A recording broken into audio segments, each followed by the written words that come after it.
శుక్లాంబరధరం విష్ణుం శశివర్ణం చతుర్భుజం ప్రసన్నవదనం ధ్యాయే సర్వవిఘ్నోపశాంతయే. అగజా ఆనన పద్మార్కం గజాననమహర్నిశం అనేకదం తం భక్తానాం ఏకదంతముపాస్మహే. సరస్వతీ నమస్తుభ్యం వరదే కామరూపిణి విద్యారంభం కరిష్యామి సిద్ధిర్భవతు మే సదా. పద్మపత్ర విశాలాక్షి పద్మకేసరవర్ణని నిత్యం పద్మాలయా దేవి సా మాం పాతు సరస్వతీ. గురుర్బ్రహ్మా గురుర్విష్ణుః గురుర్దేవో మహేశ్వరః గురుః సాక్షాత్ పరం బ్రహ్మ తస్మై శ్రీ గురవే నమః. ఓం శ్రీ మహాగణాధిపతయే నమః. శ్రీ మహాసరస్వత్యై నమః. శ్రీ గురుభ్యో నమః. హరి ఓం. అందరికీ నమస్కారం. నా పురాణ కథలు వీడియో ఛానల్కి మీకందరికీ స్వాగతం. కిందటి భాగంలో మనం సర్పయాగం అనేటువంటి దానిలో మొదటి భాగంలో మనం కొన్ని వివరాలు తెలుసుకున్నాం. ఎంతవరకు తెలుసుకున్నాము? దానిలో ఉదంకుడు వచ్చి జనమేజయ మహారాజుని సర్పయాగం చేయమని చెప్పేసి ప్రోత్సహిస్తూ ఉంటాడు. ఎందుకు సర్పయాగం చేయమంటాడు? తన తండ్రికి పరీక్షితుని తక్షకుడు, తన తండ్రి అయినటువంటి పరీక్షితుని తక్షకుడు అనేటువంటి పాము కాటు వేసింది. కాబట్టి అతని పైన నువ్వు నీ యొక్క ప్రతీకారం తీర్చుకోవాలి. నీ తండ్రి అక్కడ బాధపడుతున్నాడు, నువ్వు ప్రతీకారం తీర్చుకోవట్లేదని చెప్పేసి ఆయన అక్కడ అన్నాపానాలు వదిలిపెట్టేసి పైలోకంలో దీక్ష వహించి ఉన్నాడు. కాబట్టి నువ్వు నీ తండ్రికి ఆత్మశాంతి కలగడం కోసం అని చెప్పేసి, నీ తండ్రి సంతోషం కోసమని, మీ పితృదేవతలను సంతోషపరచడం కోసమని నువ్వు సర్పయాగం చేయాలి అని చెప్పాడు. అయితే పరీక్షిత్ ఎందుకు తక్షకుడు అనే సర్పంతో కాటుతోటి మరణించాడు అనే వివరాలు కూడా మనం కిందటి భాగంలో కొంతవరకు తెలుసుకున్నాం. ఈ భాగంలో మిగతా వివరాలు మనం తెలుసుకుందాం. నువ్వు బతకడానికి నీ ప్రయత్నం చేయడంలో తప్పు లేదు అని చెప్పేసి పరీక్షిత్ మహారాజుకి వీళ్ళంతా చెప్పారు. చెప్పితే ఇదంతా విన్నాడు.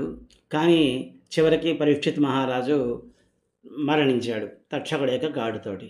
ఇది ఇలా ఉండగా అప్పుడు మళ్ళీ చెప్తున్నాడు అనమాట, తక్షకుడు అలా కాటేసి చంపేశాడు నీ తండ్రిని అంటే నువ్వు కనీసం తక్షకుడు తప్పు లేదు కదా దీంట్లో అని చెప్పేసి ఈయన వాదిస్తూ ఉంటాడు జనమేజయ మహారాజు. లేదయ్యా, నీకు ఇంకా తెలియదు, ఇంకో విషయం జరిగింది. నీ తండ్రి అందరినీ సమావేశపరిచి చెప్పాను కదా ఇప్పటిదాకా జరిగిందంతాను. ఇలా ఉండగా ఆయన ఏం చేశాడంటే ఒక పెద్ద 7 అంతస్తుల మేడ పెట్టి ఆ మేడలో గాలి కూడా చొరనంత కాపలా ఏర్పాటు చేసి ఎవరికీ తావు లేకుండా, ఎవరిని రానివ్వకుండా పాము కాటు తెలిసిన మంత్రం తెలిసిన వాళ్ళందరినీ రప్పించాడు. 7వ రోజు తక్షకుడు కాటు వేయడానికని బయలుదేరితే అప్పుడు ఒక కశ్యపుడు అనేటువంటి ఒక బ్రాహ్మణుడు ఏం చేశాడంటే, అయ్యో రాజుగారికి ఎంత ప్రమాదం వచ్చింది, ఈ రాజుగారిని కాపాడినట్టయితే కనుక నాకు మంత్రాలు తెలుసు కాబట్టి ఆ తక్షకుడిగా కాటు వేయంగానే రాజుగారిని నేను మళ్ళీ రక్షించినట్టయితే కనుక నాకు ఆయన బతకడమే కాకుండా రాజ్యం సుఖంగా ఉండడమే కాకుండా ఆయన కూడా నన్ను సత్కరించి నాకు ధన సహాయం చేస్తారు అని చెప్పేసి బయలుదేరి ఆ కశ్యపుడు అనేవాడు వస్తున్నాడు. బ్రాహ్మణుడు వస్తుంటే ఈ తక్షకుడికి కశ్యపుడు ఎదురుపడంగానే ఏం చేశాడు, ఎవరయ్యా నువ్వు అంటే ఇలానే కశ్యపుడు అనేటువంటి బ్రాహ్మణుడిని నేను ఇలాగ రాజుగారిని పాము కాటేస్తుందని చెప్పి తెలిసింది. ఆ పాము కాటు నుంచి రాజుగారిని కాపాడడం కోసం నేను వెళుతున్నాను, ధన సహాయం కోసం అని చెప్పేసి, రాజుగారిని కాపాడిన ఫలితము దక్కుతుంది, ఇటు ధన సహాయము జరుగుతుంది అని చెప్పేసి అన్నాడు. అమ్మాయి కూడా, నా సంగతి నీకు తెలియదు, నేనే ఆ తక్షకుడిని, నా విషయం చాలా ప్రమాదకరమైనది, ఆ విషయంని సోకిన వాళ్ళు ఎవరూ కూడాను బతికి బట్టలు కట్టలేరు అని చెప్పేసి అంటాడు.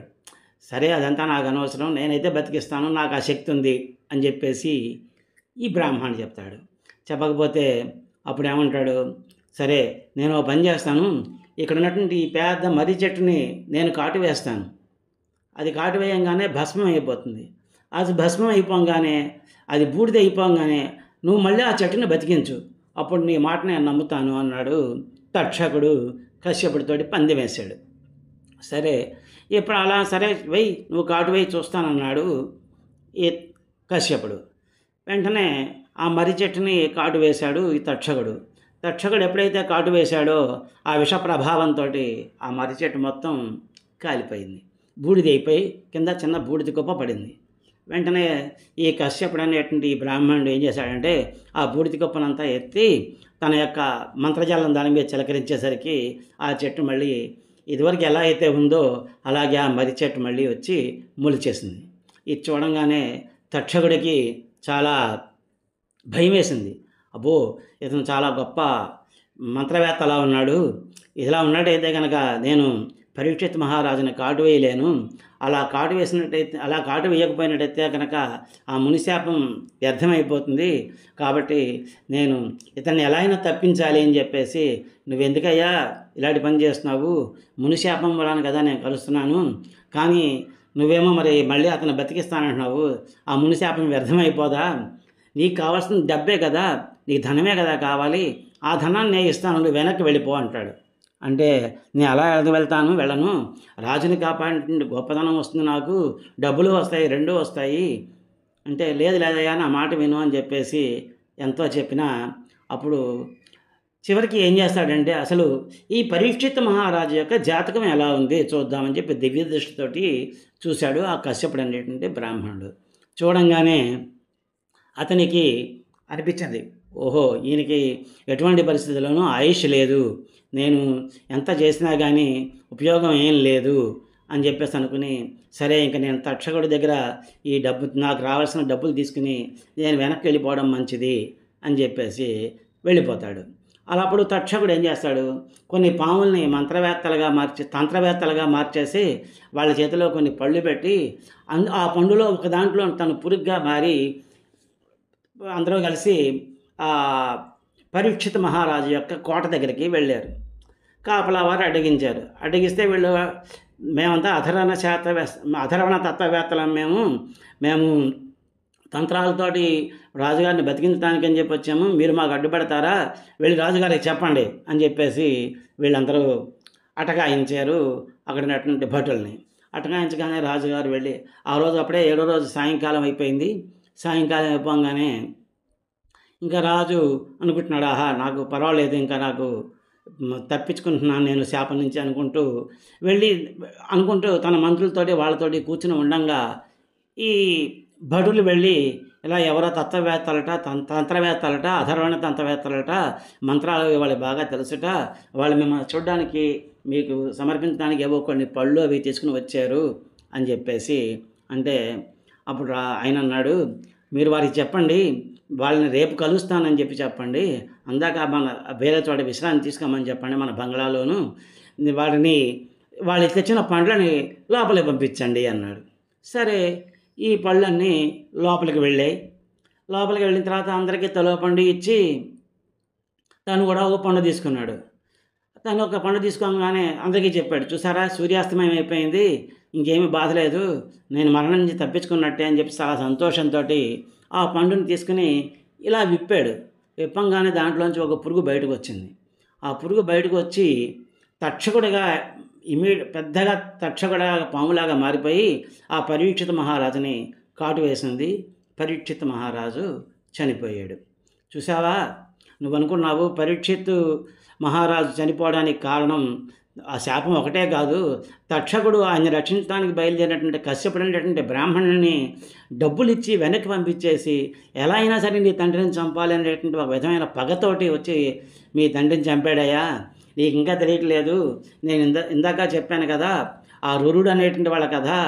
వాళ్ళు ఏం చేశారంటే, ఆ రురుడు అనేవాడు తన యొక్క భార్యని, తను చేసుకోబోయే భార్యని సర్పం కాటు వేసిందని చెప్పి ఉద్దేశంతో అతను కనిపించిన ప్రతి పాముని చంపడం మొదలుపెట్టాడు.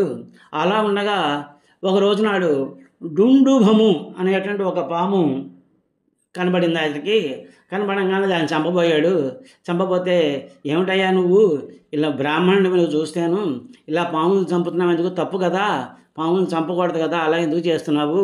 పాముల వల్ల నీకేం ప్రాబ్లం ఉంది, నీకేం కష్టం ఉంది అని చెప్పి అడిగితే, ఇలా నా కాబోయే భార్యని పామే చంపింది అంటే, ఆ పాము నేను కాదు కదా, మరి నన్ను ఎందుకు చంపుతున్నావు అంటే, నువ్వు ఇలా మనిషిలాగా మాట్లాడుతున్నావు, నువ్వెవరు అని అడిగాడు. అడిగితే, ఇలాగా నేను సహస్రపాదుడు అనేటువంటి ముని ఆయన నా స్నేహితుడైనటువంటి ఖగముడు అనేటువంటి ఒక మునీశ్వరుడు ఉన్నాడు. మా చిన్నప్పుడు మేమిద్దరం కలిసి ఉండేవాళ్ళమి.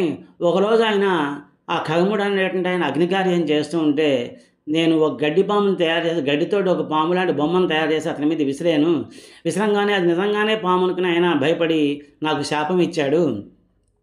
ఆ శాపం ఇప్పుడు పాముగా మారిపోవాలి అని చెప్పి శాపం ఇచ్చాడు.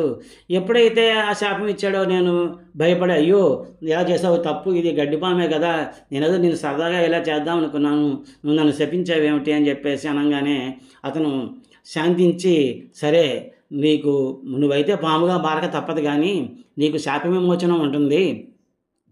ఆ శాప విమోచనం ఏమిటంటే, ఫలానా రురుడు అనే అతను నిన్ను చంపడానికి వస్తాడు. అలా చంపడానికి వచ్చినప్పుడు నువ్వు మళ్ళీ నీ శాప విమోచనం అవుతుంది అని చెప్పేసి నీ శాప విమోచనం అయిపోతుంది అని చెప్పాడు. అలాగా ఒక బ్రాహ్మణుడు అయి ఉండి ఆ రురుడు అనే అతను ఒక పాము తన వివాహం చేసుకోబోయే అమ్మాయిని కాటు వేసిందని చెప్పేసి నిన్ను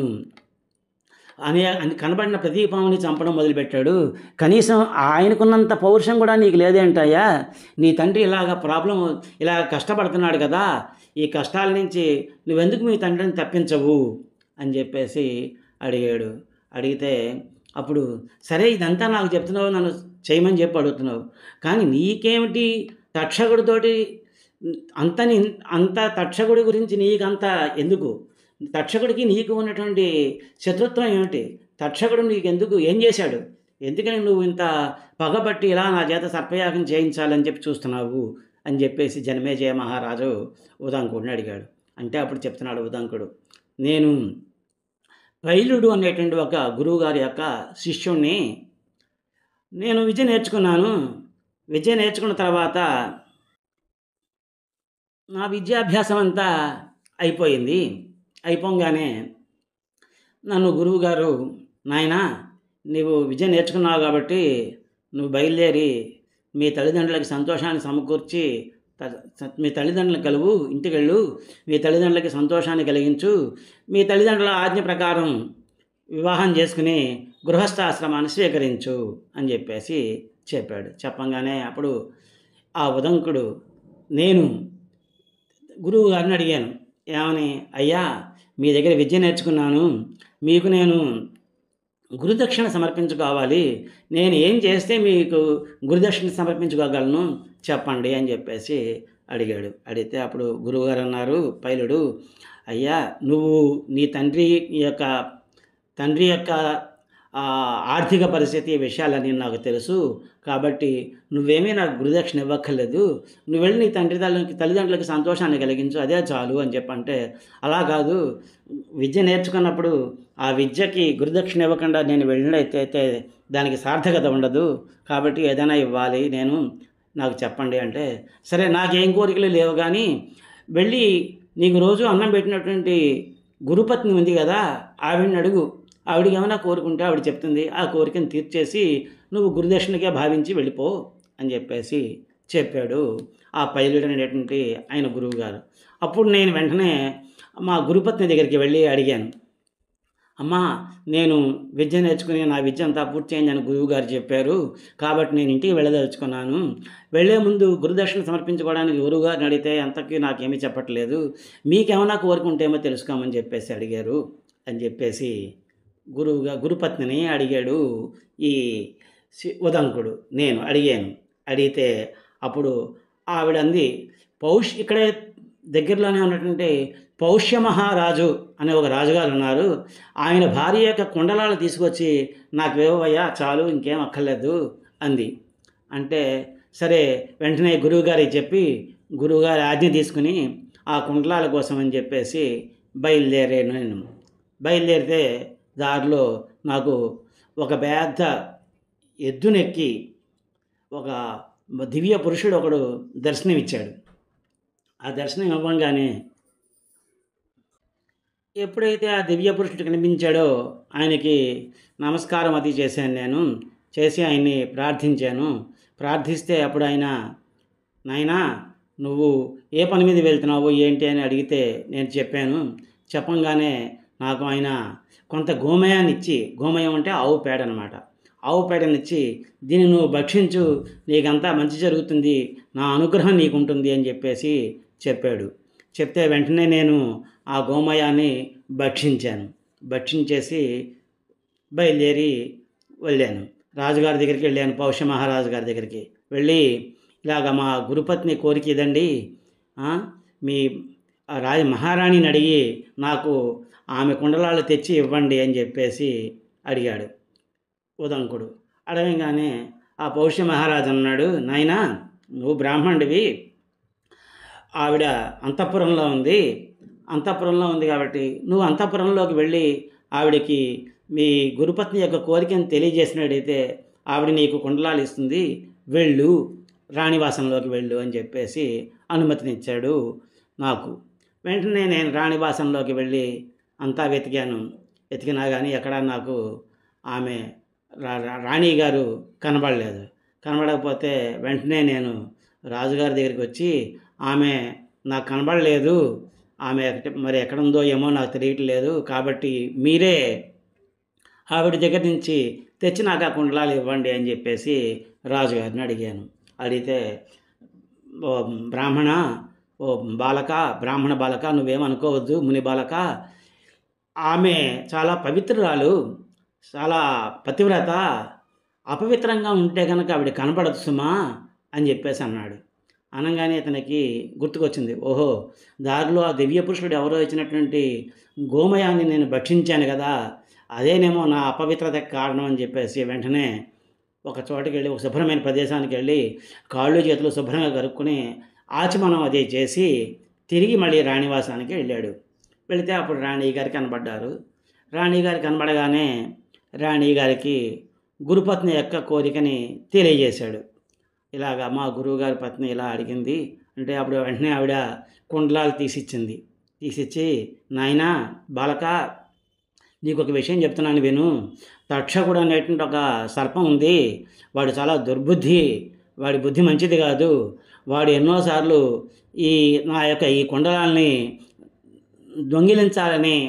దొంగతనం చేయాలని ప్రయత్నం చేస్తే కానీ వాడికి ఆటలు ఇక్కడ సాగలేదు. కాబట్టి ఇప్పుడు నువ్వు ఇవి తీసుకెళ్తున్నావు కాబట్టి ఏ క్షణమైనా నిన్ను అతను వెంబడించి నీ దగ్గర నుంచి ఈ కుండలాల్ని దొంగిలించే అవకాశం ఉంది. కాబట్టి నువ్వు జాగ్రత్తగా వెళ్ళి నీ గురుపత్నికి ఈ కుండలాల్ని సమర్పించుకో అని చెప్పేసి చెప్పింది.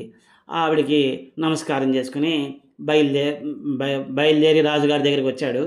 రాజుగారి దగ్గర రాగానే, అయ్యో నువ్వు బ్రాహ్మణ కుమారుడివి, నీకు భోజనం పెడతాను, భోజనం చేసి వెళ్ళమని చెప్పేసి అడిగాడు. అడిగితే సరే భోజనాన్ని కూర్చున్నారు. ఆ భోజనాన్ని కూర్చోగానే అందులో ఒక తల వెంట్రుక వచ్చింది ఆ భోజనంలో. వెంటనే ఉదంకుడికి చాలా కోపం వచ్చింది.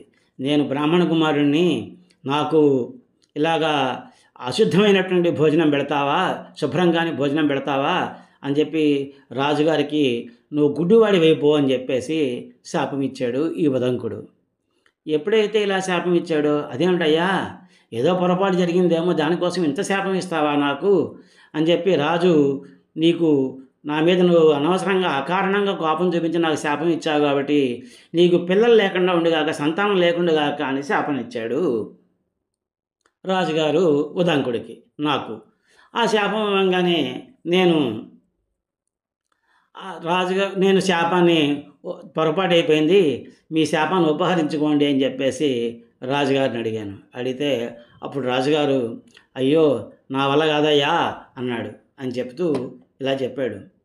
నిండు మనంబు నవ్య నవనీత సమానము పల్కు దారుణాఖండల శస్త్రతుల్యము జగన్నుత విప్రులయందు నికమీ రెండును రాజులందు విపరీతము కావున విప్రుడోపు నో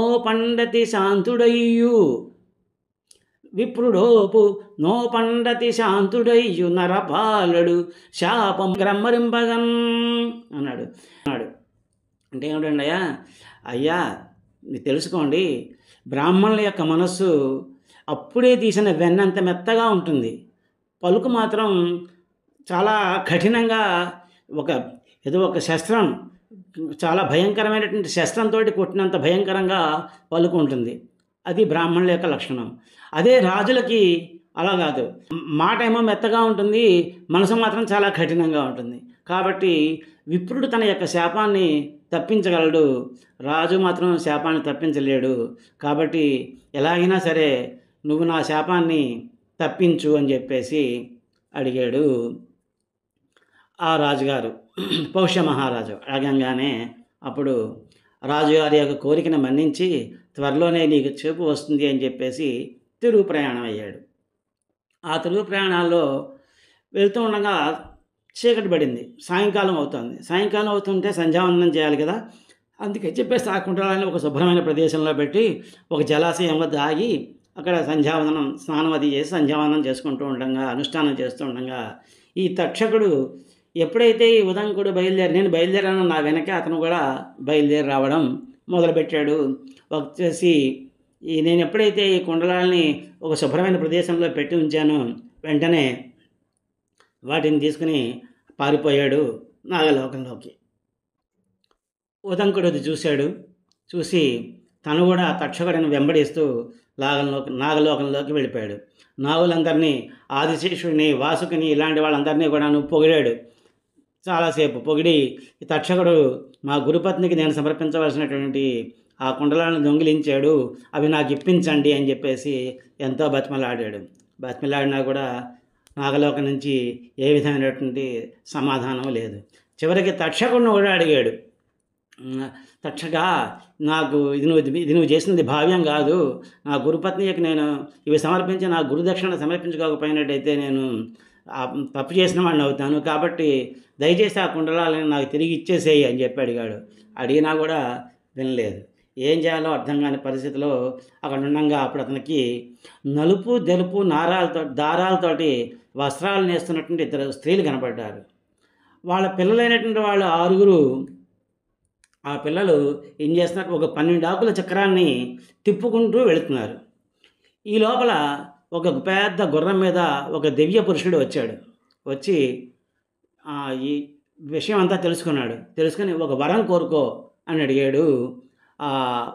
నన్ను అడగంగానే అప్పుడు నేను ఈ నాగకులం అంతా నాకు వశవర్తం కావాలి, వీళ్ళంతా నా మాట వినాలి అని చెప్పి అన్నాడు.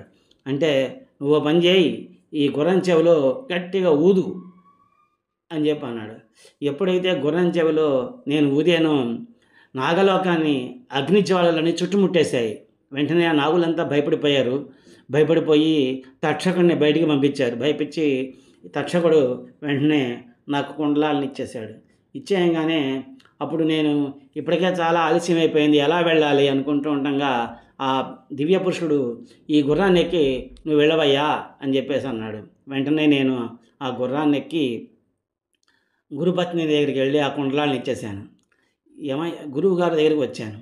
రాగానే గురువుగారు అడిగారు, ఏంటయ్యా పక్కనున్న రాజ్యానికి వెళ్ళి రావడానికి ఎంత ఆలస్యమైంది ఎందుకు నీకు అంటే అప్పుడు నేను ఈ జరిగిన విషయాలని చెప్తే అప్పుడు గురువుగారు చాలా ప్రసన్నుడై ఇలా అన్నాడు, నువ్వు చాలా అదృష్టవంతుడివయ్యా, ఆ ఎద్దు ఏదో కాదు, ఐరావతం అనేటువంటి ఆ దేవేంద్రుని యొక్క అది ఏనుగు. ఆ! ఆ ఏనుగు ఆ ఎద్దు మీద వచ్చినట్టు ఎవరో కాదు, ఆయన ఇంద్రుడు. నీకేదైతే గోమయాన్నిచ్చి భక్షించమన్నాడో అది ఆ గోమయం అమృతం. నాగలోకంలో నీకు కనపడిన ఇద్దరు స్త్రీలు ఉన్నారే, వాళ్ళిద్దరూ ధాత, విధాత అని చెప్పేసి. ఆ వస్త్రం ఏదైతే ఉందో నలుపు తెలుపులతోటి అది పగలు రాత్రిని. వాళ్ళ పిల్లలు 6 ఉన్నారు కదా, ఆ 6 కూడా ఋతువులు. వాళ్ళు ఒక చక్రాన్ని తిప్పుతున్నారు. 12 ఆకులు ఉన్నాయనుకున్నాం కదా, ఆ చక్రం ఏమిటంటే 12 నెలలు ఉన్నటువంటి సంవత్సరం. నీకు అక్కడ వచ్చే ఒక దివ్య పురుషుడు నీకు గుర్రం మీద కూర్చొని కనబడ్డాడు. ఆయన ఎవరయ్యా అంటే ఇంద్రుని యొక్క మిత్రుడు పర్జన్యుడు. ఆయన అని చెప్పేసి చెప్పాడు. ఇవన్నీ విని, కాబట్టి నాకు తక్షకుడి మీద కోపం ఉండడానికి కారణం ఇదే. నీకెలా అయితే శత్రువో తక్షకుడు, నాకు కూడా అలాగే శత్రువు. కాబట్టి మన ఇద్దరం కలిసి ఈ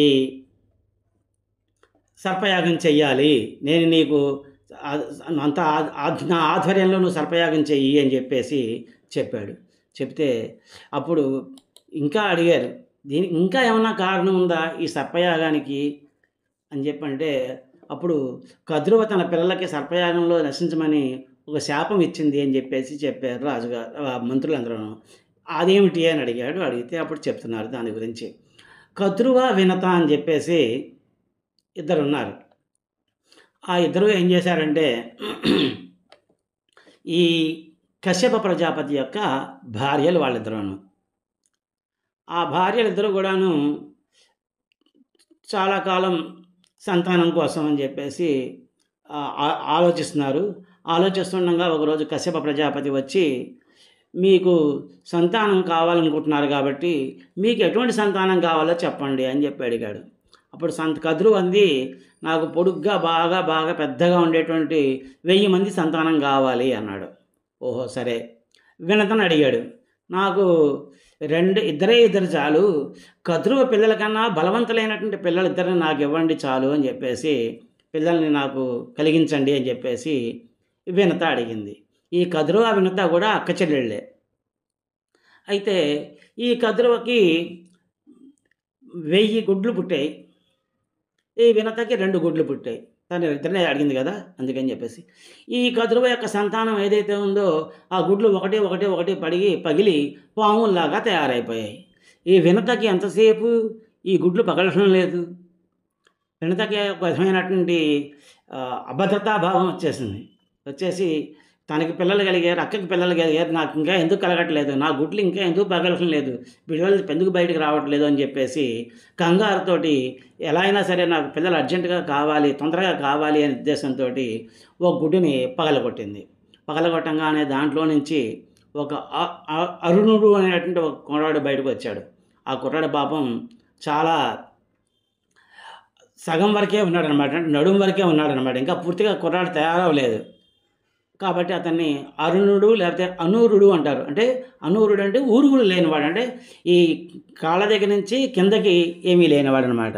ఇతను నువ్వు తొందరపడి నీ అక్క సంతానం వచ్చేసింది, నీకు సంతానం లేదనేటువంటి ఒక దీంతో దురాశతోటి నా గుడ్డును పగలగొట్టి నన్ను ఇలా తయారు చేసావు, నాకు పూర్తి రూపం రాకుండా చేసావు, కాబట్టి నువ్వు మీ అక్క ఏదైతే ఉందో పెద్ద తల్లికి నువ్వు దాసి అవుగాక అని చెప్పి శపించి వెంటనే మళ్ళీ ఉపశమనం చేసుకుని చెప్పాడు, అమ్మా అయింది ఏదో అయిపోయింది, కనీసం ఈ 2వ గుడ్డునైనా చెదపకుండా ఆ గుడ్డు దాని అంతటా అది పగిలి బయటకు వచ్చే వరకు ఉంచు.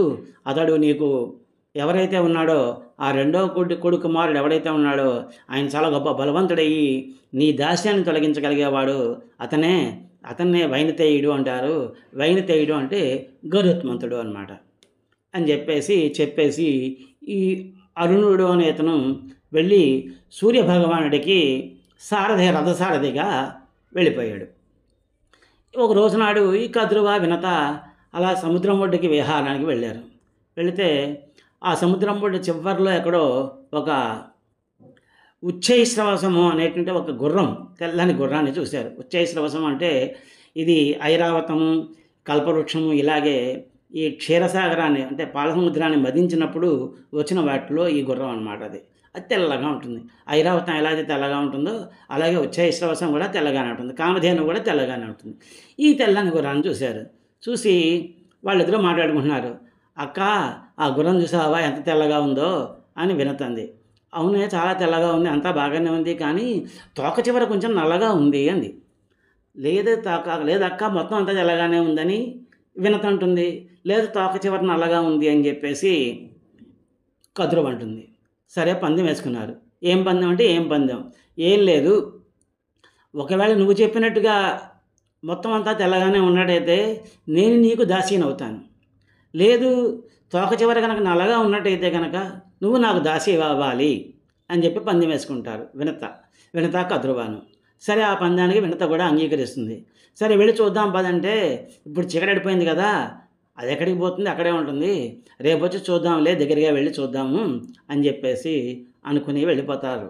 వెళ్ళిపోగానే రాత్రి కద్రువ ఏం చేస్తుందంటే తన పిల్లల్ని పిలిచింది, అందరినీ పిలిచి చెప్పింది, ఇలాగ నాకు మీ పిన్నికి ఇలాగ మధ్యలో ఇలా జరిగితే గుర్రం నిజంగా మొత్తం తెల్లగానే ఉన్నా కూడా నేను కావాలని నల్లగా ఉంది తోక దగ్గర అని చెప్పేసి నేను వాదించి పందెం వేశాను.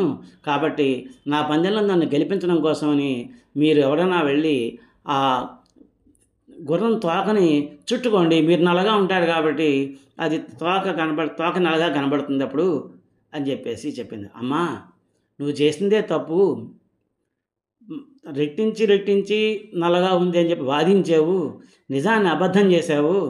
అబద్ధం చేసి ఇప్పుడు ఆ అబద్ధాన్ని మళ్ళీ నిజం చేయాలనే ఉద్దేశంతో ఒక తప్పు పనికి మమ్మల్ని అందరినీ ప్రోత్సహిస్తున్నావు.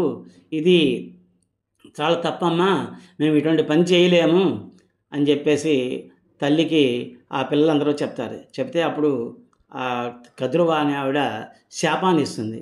ఏమిటంటే, మీరు నా మాట వినటం లేదు కాబట్టి నేను దాసీనైనా మీకు పట్టింపు లేదు, దాసీని అవుతానైనా చెప్పినా కూడా మీకు పట్టింపు లేదు కాబట్టి మీరంతా కూడాను జనమేజయ మహారాజు చేయబోయేటువంటి సర్పయాగంలో పడి భస్మం అయిపోండి, ఆహుతి అయిపోండి అని చెప్పేసి వారికి శాపం ఇచ్చిందనమాట.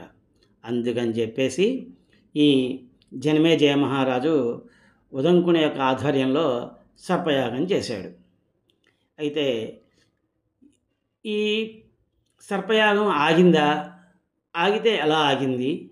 తర్వాత ఈ వినత యొక్క తనకు పెద్ద కుమారుడు చెప్పాడు కదా, నీ యొక్క రెండో కుమారుడు నీ యొక్క దాస్యాన్ని విడిపిస్తాడు, నిన్ను దాస్యం నుంచి విడిపిస్తాడు అని చెప్పేసి ఆ వైనతేయుడు, ఆ గరుత్మంతుడు ఆ తల్లిని దాస్యం నుంచి విడిపించాడా? విడిపిస్తే ఎలా విడిపించాడు? ఇలాంటి విషయాలన్నీ మనం తర్వాతి భాగంలో తెలుసుకుందాం. ఓం తత్సత్.